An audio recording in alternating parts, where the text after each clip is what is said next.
And also, I do believe the role of crypto is it's digitizing gold in many ways. Instead of investing in gold as a hedge against inflation, a hedge against the onerous problems of any one country, or the devaluation of your currency, whatever country you're in. Let's be clear, Bitcoin is an international asset. It's not based on any one currency. And so it can represent an asset that people can play as an alternative. I would call the foundation of Blackrock is about hope. You invest for retirement because you believe tomorrow is better than today. Welcome to the Crypto Teacher. And you know I come back with that video just to make you think. Don't forget to like and subscribe to the channel. And guys, we have Blackrock's Larry Fink. Bitcoin and crypto is digital gold. Bitcoin is an international asset. And what is an asset to? That's right, guys. The robots, algorithms, and drones. And remember, when you listen to the billionaires or these big fund managers, they only give you half the truth. He doesn't say that crypto are for the machines. And before they can bring the machines in, guys, we know we got to have that main event. And we see the drums are beating. The boogeyman is everywhere. We know Russia is the main boogeyman right now. But of course, we have Iran, North Korea, and China. And we know for a fact the big signal is when China goes into Taiwan. But remember, the NWO funds both sides. We know when it comes to the sheep, they're going to fall for the Hegelian dialectic and fall for a side. We know divide and conquer works every time. The 2030 agenda has definitely been moved up. And remember, the Crypto Teacher told you. And then, guys, we have chain analysis, the NWO global enforcer in crypto. I'm not going to say what I want to say, but we know the banks are the biggest what? I'll let you finish that. And remember, the Crypto Teacher told you, because he knows when it comes to the New World Order, it's all planned out. You have a wonderful day. So we won't sell chips. They won't sell us material for chips. Now we're going to do something with the cloud. It keeps going back and forth, retaliatory measures, and yet everybody, we're meeting and smiling at each other like it's business as usual. At the same time, I don't know if you saw 60 Minutes where the Navy, who's the gentleman that's running our operations over in that part of the world, said we are absolutely there as a deterrent. We're not going to let that happen. We're not going to let Taiwan go. So I just don't understand how to calculate it all and what answer I get. I took calculus, but it's been a while. Admiral Paparo is one of the great military leaders and commanders in the U.S. forces. You probably know he just got appointed to be chief of naval operations. He's currently the commander of the Pacific Fleet, which runs about 60% of our Navy. One of the things that Admiral Paparo said is the Chinese, have spent the last decade building their Navy to a point where now they exceed the number of ships that the U.S. Navy has. I think they have about 350 ships, and the U.S. Navy has about 330 ships. They only have 2 aircraft carriers. One is an old junker from the Ukraine, and one of them's new. Both of them run on diesel. We have 11 nuclear-powered carriers. They haven't exceeded us yet on the military equipment side, and they're building their Navy, but they are aggressively building their Navy. I've been recently rereading Churchill's famous book, The Gathering Storm. And to your point about these meetings, where, remember, our Defense Secretary, Lloyd Austin, has absolutely begged the Chinese to put a fail-safe line of communication in between our militaries. The Chinese refuse to put a line of communication in. And as their belligerence, both economic belligerence and militaristic belligerence, continues, we need these fail-safes in place. And China needs to act as a responsible global actor. And clearly, they didn't during COVID. They're not operating that way now economically, and they're clearly not operating that way militarily. So what you're asking me is to make sense of it. It is clear as day to me that Xi Jinping is planning to move militaristically over Taiwan. The Taiwanese know it. We know it. And we're hoping it doesn't happen. And just like the meetings between Lord Halifax and Neville Chamberlain happened with Hitler and his crew, I know that sounds bombastic, but I'm telling you that history is rhyming right now, and unfortunately, I think we're headed to a very dark place. S&P Global Vice Chair Daniel Yergin and retired Army Colonel and NBC News military analyst Jack Jacobs. Colonel Jacobs, I want to begin with you. Your take on probably the most aggressive action on the seas we have seen by Iran since probably 2019. Yeah, but they do it all the time. As a matter of fact, it wasn't all that long ago, I think in May, that the Iranians actually seized the Advantage Suite and an oil tanker, and it's still in Iranian hands. This afternoon, the Secretary General and Klaus Schwab, the founder of the World Economic Forum, will witness the signing of a memorandum of understanding on a strategic partnership between the UN and the World Economic Forum, which outlines areas of cooperation to deepen engagement between the two institutions and to jointly accelerate the implementation of the 2030 agenda. Last week, Israel's defense minister said the country's National Bureau for Counterterror Financing confiscated millions of dollars in crypto from Hezbollah and from Iran's Quds Force for the first time ever. In a blog post, Chainalysis said that their tools played a role in this, quote, landmark national security achievement. In the post, Chainalysis said that Israel seized a total of about $1.7 million worth of crypto and disrupted cryptocurrency-based terrorism financing infrastructure run by the two organizations. How are your tools able to play a role in detecting this kind of activity? That's correct. It was a really exciting event to see because it tackled a form of terrorism that we consider to be state-sponsored, looking at Iran's Quds Force as well as Hezbollah in Lebanon. And this is a type of terrorism that's backed by nations that have been unfriendly to other nations in the world. And this is a very successful event to tackle that type of terrorism.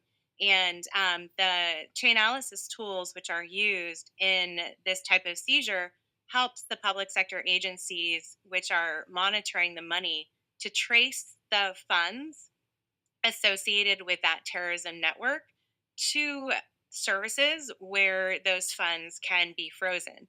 And in working with the tools, they're able to generate the evidence that they need from the tools, like Chainalysis's Reactor tool, to provide the services with a freeze order and a seize order that removes those funds from that network. And Chainalysis's tools played a really important role in this, and we worked really closely with the agencies and very excited to see the success. Crucial operational details of how Hezbollah and other groups utilize crypto. Can you take us through some of what was discovered exactly?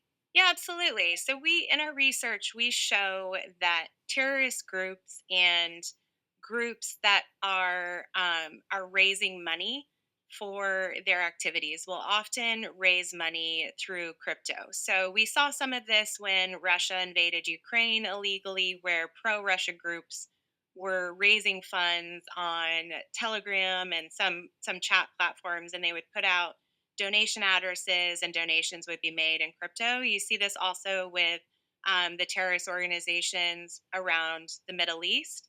And recently, a terrorist organization associated with Hamas said that they would stop accepting crypto donations because there has been so much law enforcement action against them, which is really exciting to see. You also have what I believe to be a greater threat, which are the state-sponsored terrorist groups, where nation states are leveraging these networks and cryptocurrency to buy infrastructure which supports things like cyber attacks. And they're also evading sanctions so that they can engage in markets where they'd otherwise be sanctioned out of. And they're also raising money to support a regime which is in place, which is a sanctioned regime. And that's what you're seeing in this circumstance, where it impacts the state-sponsored terrorist groups that exist in Iran as well as in Lebanon. And 1,000 customers in more than 70 countries.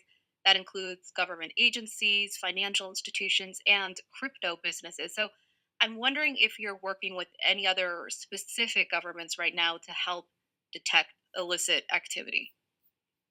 We work with hundreds of government agencies around the world. We are based in over 20 countries, and we have investigators, engineers, intelligence analysts in all of these countries as well, who are working with both the public and the private sector to engage their and build their capacity to be able to tackle these threats themselves, as well as provide them with the tools and the data that they need to go after this type of threat.